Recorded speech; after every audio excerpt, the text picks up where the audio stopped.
You don't know what is hedge accounting, but you want to save yourself from risks. Hello, this is Haya Fayaz, and today I'll be covering this topic in my reel. So, guys, first let's understand why hedge accounting is used. So, hedge accounting is an accounting specifically for derivatives, and it is where you consider fair value hedge accounting, and there's cash flow hedge accounting, and there are more types also, but these are the two main.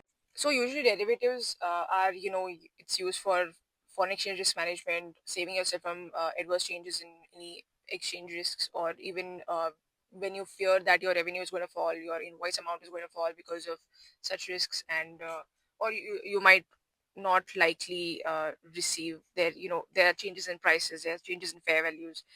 It's unlikely that the forecast transaction will take place. There's so many reasons why derivative contracts are used, and usually derivative accounting is just where you record the changes in the PNL and gains and losses and whatever, and you don't touch the item that is being affected.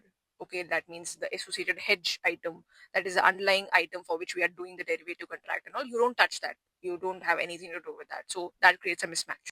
But at the same time, to avoid this mismatch is why we use hedge accounting, and we try to accumulate the gains and losses not just in the PNL, but also we try to adjust it against the asset or the liability or the respective transaction balance wherever it is being affected in the financial statements. We'll try to adjust these gains and losses there as well. So therefore this accounting mismatch is eliminated, and you do not really have any understatement or overstatement issue.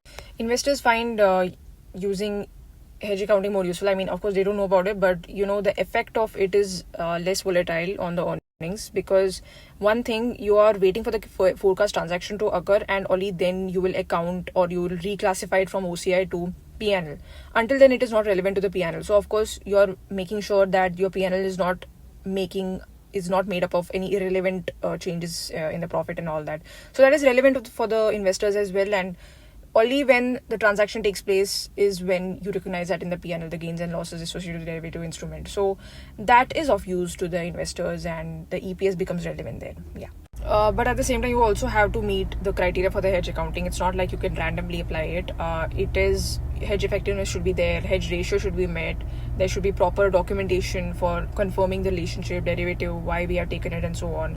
So guys, thank you so much for staying till here, and please do like and share, and also follow my Insta and YouTube and wherever I am if you want more such content like this. And okay, bye.